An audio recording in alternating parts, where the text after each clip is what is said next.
Have you ever felt like your creativity isn't enough or that your artistic endeavors are secondary to everything on your to-do list? Have you tried all the strategies only to find yourself struggling with this yet again? Today, I have the immense pleasure of exploring these common problems with my client, Carolyn Fallert. While writing always called to Carolyn, she didn't start out as a writer. At one point, she dismissed it as indulgent and like a side hobby you pursued when you had extra time. But when she burned out after a career at an international recruitment firm, she discovered what writing could do for her if she could not just make time, but protect her time and the way she sees her art. During today's conversation, we explore the impact of familial and cultural socialization and how strategies aren't enough. You need to understand yourself. It's time to grab your pen, open your heart, and get ready to discover the importance of understanding your unique operating system and how it should determine the strategies you use. Let's get started.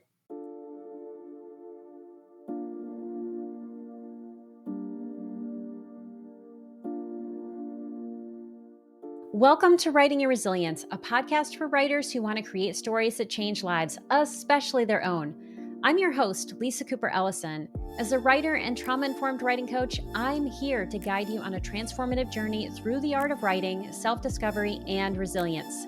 Each week, I'll share my best tricks, tips, and strategies to help you write more authentically, craft deeper, truer stories, and overcome the common storytelling roadblocks we all face. Together, we'll explore how to bounce back when life gets tough and stay connected to your inner calling. So grab your pen, your notebook, and an open heart. It's time to do the work that changes the world, one story at a time. Writers, I am interrupting this episode to share something I am super excited about. Over the years, I have worked with so many writers who struggle to understand when to slow down, speed up, or leap ahead in their memoirs. That's why I am teaming up with Jane Friedman on April 16th to teach Managing the Present in Memoir, techniques for navigating time in your storytelling. During this 90-minute webinar, you'll learn how to identify the moments to contract or expand so you avoid slow starts, sagging middles, runaway scenes, and so much more. This class is perfect for memoirists dealing with multiple timelines, feedback on confusing narratives, or stories that just feel too long. Best of all, it's just $25. So if you want to keep readers engaged from start to finish, sign up for Managing the Present in Memoir today and master the art of time in storytelling by going to janefriedman.com/Managing the Present in Memoir with Lisa Cooper Ellison, or you can just click on the link in the show notes. Well, hello, Carolyn. Welcome to the Writing Your Resilience podcast. I am so happy to have you on today. I am thrilled to be here. Well, what's exciting is you and I have worked together for, how long has it been? A year and a half? Almost 2 years? Yeah, almost 2 years, I think. Oh my gosh, time goes by so fast when you're having fun. Yes. And I always have fun working with you.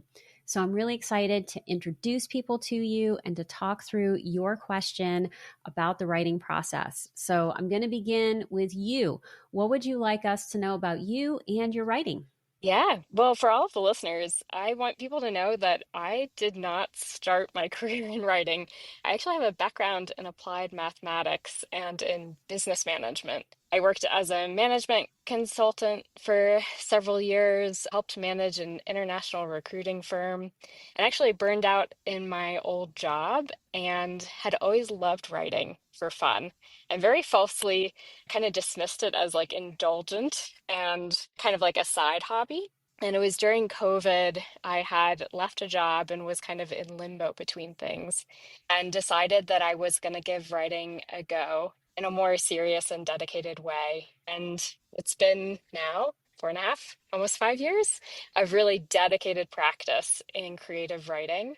And I have to say, I am so much more connected with myself, so much more grounded in who I am, really being rooted in a creative writing practice and shifting careers. My parents think that I'm crazy. The big shift, I think, surprised a lot of people. But where I am now in this creative writing journey, I was working on a first project with Lisa for a couple of years, and I got really stuck.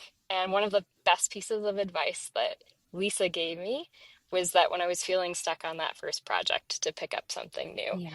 So I'm now working on a book about my personal journey, learning the practice of self-defense as someone who has experience with assault. And what's interesting, working on this book, it started as a book about the practice of physical self-defense, and it's going much deeper into this place of practicing more of a metaphysical self-defense. So, what does it look like to defend space to be the most authentic versions of ourselves? And I'm learning so much just from writing the book. We'll see where it leads me in terms of whether it ends up being out in the world and published for people to read. My hope is that, whatever kind of learning, revelations, and healing I get for myself, that one day that will also be accessible to readers. Well, I have no doubt that it will. And I think one of the greatest joys for me is I remember when we first started working together, you already had some amazing writing chops. I love that you have this math background. I'm going to start sending all my math problems to you. But you have this really eclectic background, but you already had these strong foundational skills, but a lot of doubt. And what I love and looking at you today is seeing the light in your eyes. There is a joy that I didn't see when we first started working together. And it's just like my heart is singing. Absolutely. I feel that. I remember the first conversation we had. I was like spinning with this first book draft that I was working on and describing the process to you of Yeah. like writing, redoing my outline, writing, redoing my outline, and kind of like going in this spiral. And you described it so perfectly where you were like, Carolyn, it sounds like you are in the middle of the ocean, swimming in circles and you as a coach invited to come in and point me toward land Yeah. and help me start to swim toward the direction of the shore. And it was exactly what I needed to hear in that moment because I was exhausted from swimming in circles on the writing process. And from the moment that we started working together, you helped me access kind of like that inner intuition of finding that compass of like which direction I should be headed to get to land, to invite a lot more ease and joy in the writing process itself. And yeah, it's just been a joy working together. And what I love about the full circle of that metaphor is that, yeah, I could see the exhaustion in your eyes, and you were working so hard and swimming in the middle of that ocean. And you have this wonderful Instagram, and you had a recent post where you were just swimming so well, like doing these laps so powerfully, so strongly. And I love that because I used to be a really strong swimmer when I was younger. And now I don't have this like kind of like kicky leg that like kicks out to the side.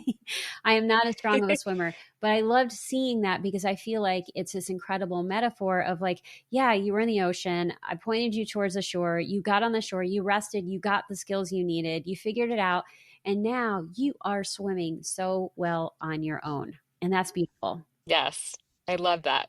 And there is so much power being in the water. It's amazing. Like we talk a lot about kind of the psychological experience of writing memoir and how so much of being able to process things as we're writing about them is not just a cognitive practice, but also a physical Yes. practice. And I know this from a lot of the yoga practice that I do, even in self-defense practice. But one of my favorite things to do after writing is actually to go for a swim. And I think part of it is that bilateral movement in the water, especially with a freestyle stroke. My body and my mind simultaneously like move through things that I've written about and letting it really move through my body and let it go. I love that. This is the perfect segue to talk about your question. So you came in with a question. Can you Yes. tell us what that is? Yeah, so being steeped in the practice of self-defense, one of my questions for you as a writer and a creative is how you think about protecting both time and energy for your writing and your creative practice. And then not just the time and the energy for your writing, but also how you protect its worth. Yeah, that is an amazing question or set of questions. And there's a way that I would have answered this, I don't know, maybe even a year ago that's different than how I would answer it now. And I think I can talk about the basics. And actually, Lily Danziger, I interviewed her on the day that we are recording this, her episode airs. And she talked about having a calendar and blocking it off. And she actually colors the day out in pink to say, like, no, no, no, no, no. Like, it cannot schedule anything else. And I think, scheduling things, making things sacred, making sure that you have time, doing it first thing in the morning, if that works for you, the earlier the better, is helpful because then you set the tone for your day. So those are all great strategies. And I do try to use them as much as I can. And life gets in the way, right? And sometimes I go through busy seasons and I don't have time to write. So, what do you do when you're in those seasons and how do you come back from it? I think routines are fantastic. And I have lived by routines throughout my whole life, but sometimes the routines aren't enough. Like, what if I have a dentist appointment in the morning, right? Do you know how hard it is to reschedule a dentist appointment? My dentist is scheduling a year out now, so Yeah. Yeah. So it takes a long time. So sometimes things are going to come up in your day, or you may find that the problem isn't your process. The problem is that you are trying to work against your nature. And so that is one of the things that I am beginning to really think about for myself. And so we're going to talk about the nature piece and then we're going to talk about the value piece. One of the things that I have been studying is human design. So, in a few weeks, I'm going to have someone who is a specialist in human design come on, but I'm going to just give you the bare bones basics as I understand it right now. Your human design is basically a report that gives you a sense of who you are, and it's based on astrology, the I Ching, Kabbalah numbers. It's based on all of these different systems, quantum physics, all of this stuff. And what it does is it gives you a sense of how you operate in the world. Where does your energy come from? How do you use your energy? What are the obstacles that get in your way? And sometimes people will come against these things, like Enneagrams is another system or way of thinking about things. And people will wonder, like, oh, well, is there legitimacy to this? And so I'm going to say something. I was at the Psychotherapy Networkers Conference last weekend, and I don't know a lot about them other than they are patterns of personality, right? So they're patterns of personality, and that's all I can tell you about it. But someone wrote to me, that is not based in science, and this is crap. And, they wrote to me, and people have their own opinions, and they are welcome to them. So thank you very much for opinions.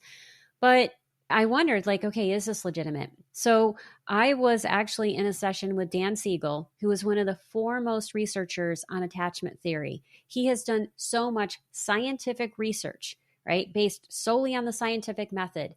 And he came up with this entire system for how to think about attachment theory and how your temperament and attachment wounds come together to create personality. And it came up with 9 different patterns that largely match the Enneagram. And when I was in this talk with this highfalutin scientist, and he started talking about it, it also matches what I know about human design. Okay, so it was fantastic. that is wild. Yes. It was amazing to have this scientist validate things that I knew intuitively were right. We all have different ways that we operate in the world. And I'm just going to talk specifically about myself. So for me, I'm a generator. There are about 33% of people who are generators. We are people who have almost unlimited energy. We are the makers and the creators of the world, right? That's what we do. And I'm also an Aries. So I have a lot of fire and I can have a lot of like, come and go do it, right? That's part of my nature. So when people say like, how do you do all of this stuff, Lisa? Where does your energy come from? It comes from inside. I just really do have that. It's not made up.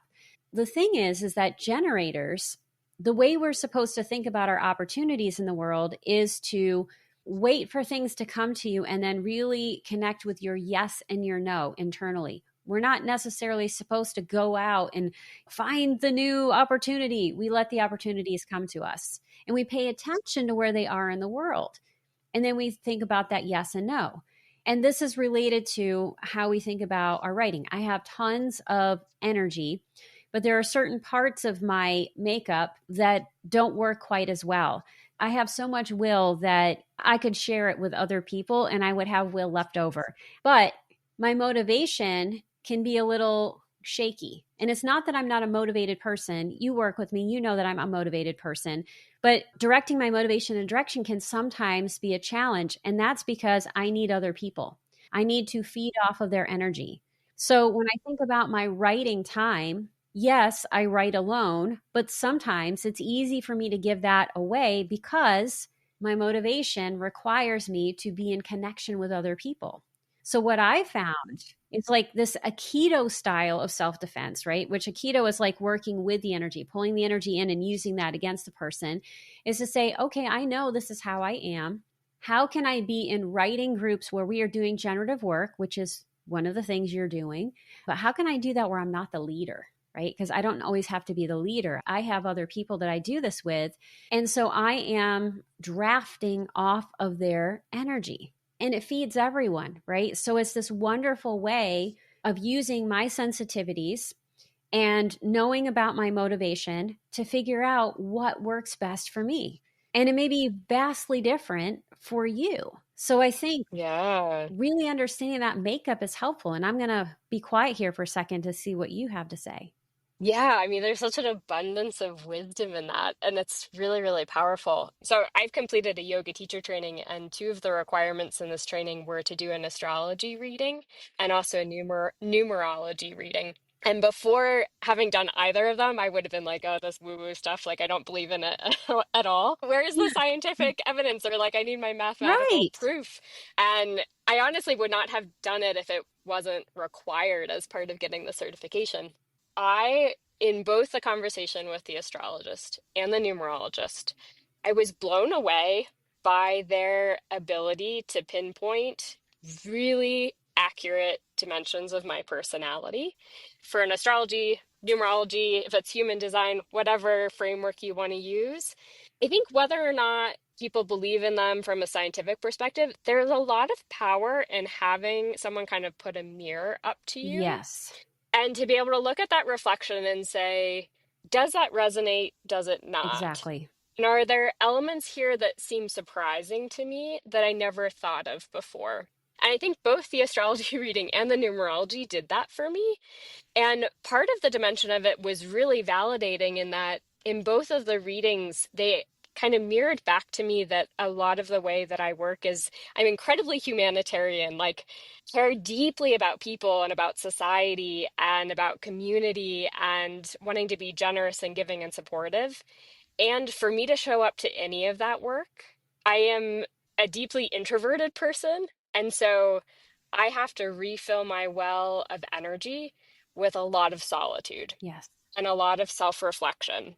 And so, what's interesting hearing you talk about human design, it resonates so much kind of thinking about even my writing process that to be able to sit down and write, I have to start with a well of energy and a well of creative inspiration. And the way that you get to that, I think, is different for every single person. And part of what I've been learning about myself over the past 4 years is how do I start to cultivate that energy for myself? Because the way I cultivate it for me is different from the way that you would cultivate it for you, which is different from the next person. I'm thinking about some of the connections to self-defense in all of this. And one of the primary practices of self-defense is being able to listen to your inner intuition and your like inner wisdom. I think Glennon Doyle talks about it as inner wisdom.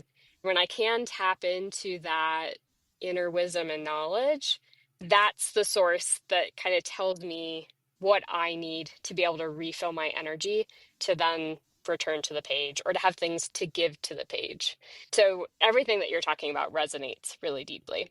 I love that. And I love that you said that, it's different for everyone and really understanding what that is for you and tapping into that intuition is helpful. And the fact that you need to fill your cup first, and that's, I think, true for everyone. How you fill your cup is going to be different. But in order to be able to write, you have to have your nervous system set to a dial or a channel, we'll say, that is both relaxed and awake, like sense of awakeness and openness to possibilities and to what's around you, and enough relaxation that your amygdala, which is where you get your motivation from, is not focusing on danger, that fight or flight. So everyone is going to figure out what that is for them. But I think understanding your makeup and how you work and how you do things is how you do some of these strategies. Like, okay, if you know all of these things, then you can put the time in your schedule and you're going to feel confidence that it's going to work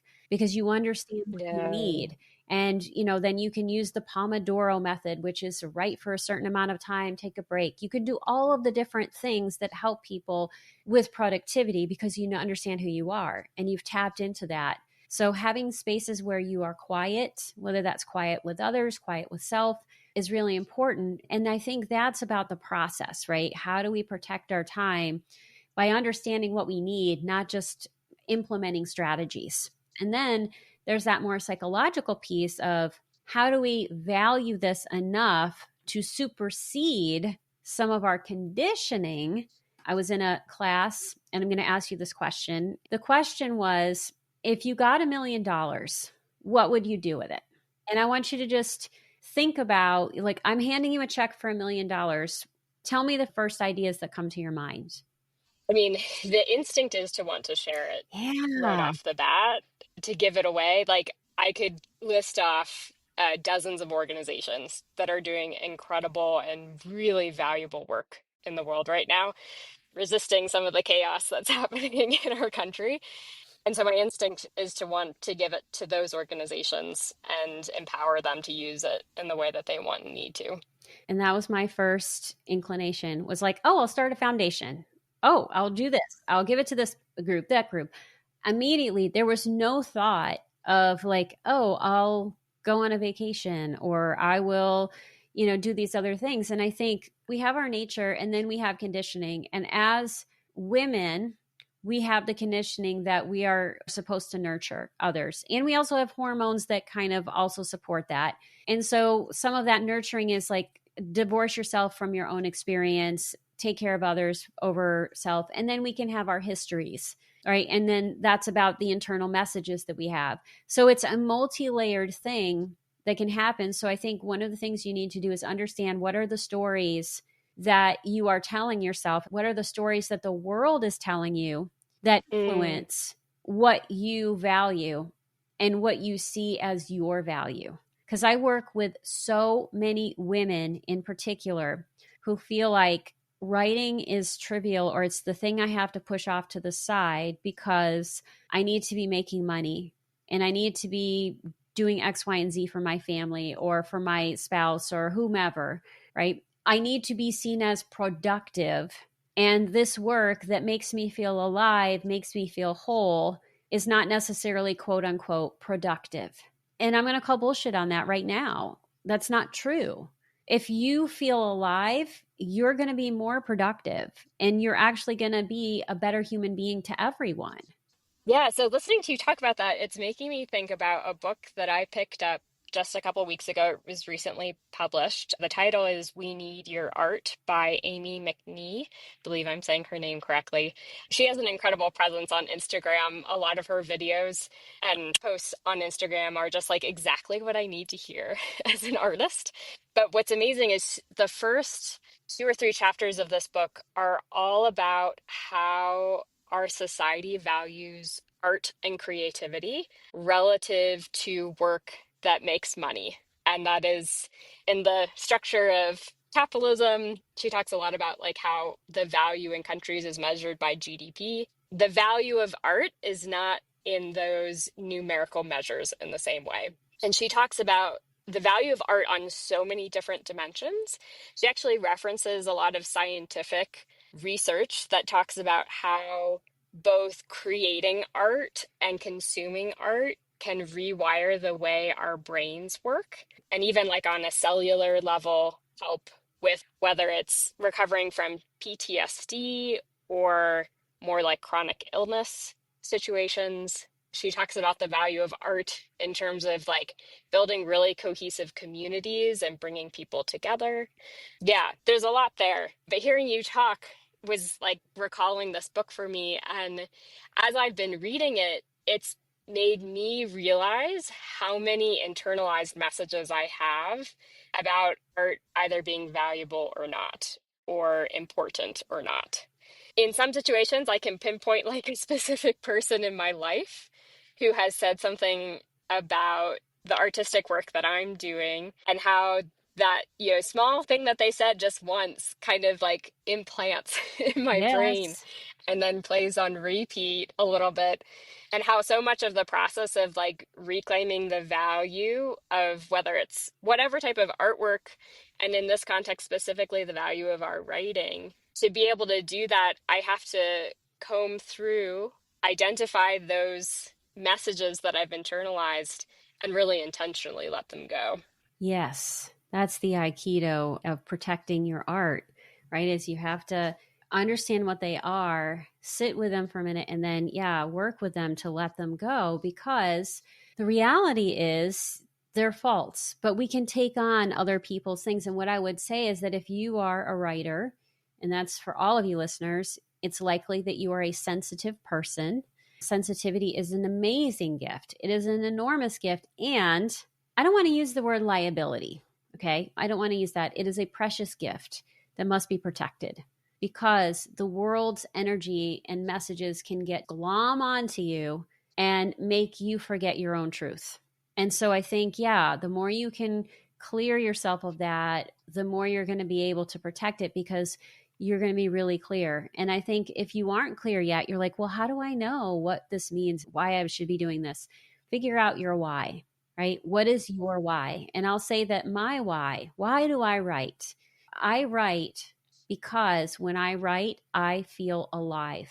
I feel fully alive. I feel fully aligned with who I am. And it does not matter if it's for other people or if it's for myself, I feel fully aligned. And when I feel fully aligned, I am a better person. That is my number one why. And then, of course, each project I do will have a why, but that's the kind of thing you want to have for yourself. And I know I'm putting you on the spot here, but do you have a sense of what your why is? Oh, that's such a fantastic question. When it's interesting, I think if you would have asked me this a couple of years ago, again, kind of like, oh, if I gave you this $1 million, what would you do with it? My initial answer to that question would be that, I write to connect with other people, or I write to give to other people, or to share something with other people. And I think what I've realized more and more over the past couple of years is that there's some social conditioning in that, in terms of like, oh, if I'm going to create, it has to be for someone else. Right. And something that I've realized is that actually the most powerful and rewarding creative work that I've done is the creative work that I do for myself first. When I say that I do it for myself, I do it because it energizes me. It makes me almost feel like giddy with excitement while I'm working on it. It feels playful, like I'm returning to like the little Carolyn version of myself and getting to like play on the page. That is like really the first answer to the why. Because at the end of the day, I think you can like create with all these humanitarian intentions, but that like intrinsic motivation of the way that writing makes me feel is what's actually going to bring me back to the page every day. Yes. And when you offer that to yourself, you are ultimately able to give it to others. And so it is the gift that keeps on giving. And you know what? This conversation could be going on forever because there's so many gifts in it, right? We could be the gift that keeps on giving. I like to keep these relatively short, so we are going to wrap up. And so I'm going to end with one final question. You are doing so many incredible things in the world. You have such a wonderful way of thinking about self defense and helping us reframe how we see self defense. What are the best ways for people to connect with you and to learn more about what you're up to? Definitely. I appreciate you asking. So, the two best ways to connect with me right now are first through my Substack. The URL for my Substack is https://yourpowers.substack.com. And on that Substack, I offer really concrete self defense practices for physical self defense, but also a lot of posts that are talking about more of this metaphysical of how do we protect time, space, energy to be the best version of ourselves. And then the other place that you can follow me is on Instagram, and that's at my name. So that's Carolyn Fallert, CarolynFallert. And there I share similar content. So some physical self-defense practices, but then also reflections on that topic kind of more broadly in life. Well, all of that will be in the show notes, and I hope that all of you sign up for Carolyn's Substack and that you follow her on Instagram because she's doing so many fun, interesting, and playful things online. Thank you so much for being with all of us today, Carolyn. It has been an absolute joy, and I just can't thank you enough. Yeah, well, it's been an honor. Thank you so much, Lisa. Thanks so much for listening. If you'd like to learn more about Carolyn, please see the show notes for this episode. But before you go, I would love it if you would text the show if you're on Apple Podcasts or Spotify, or leave a comment on YouTube with the answer to the following question. What's the biggest obstacle you face when trying to protect your time for your writing? A, competing responsibilities like work, family, or other commitments. B, lack of motivation or inspiration. C, difficulty setting boundaries with others. Or D, self-doubt about the value of my writing or your creative work. I would love to hear your thoughts on this topic. And speaking of your thoughts on the podcast, I'd love to give a quick shout out to Trisha L., who shared on Spotify that she just bought Jane Friedman's new book, The Business of Being a Writer, and W. Kara SCFOR for your kind words about my episode with Saman Akbarzada. It was so lovely to hear from the two of you. And listeners, if you haven't contacted the show yet, I'd love to hear from you too.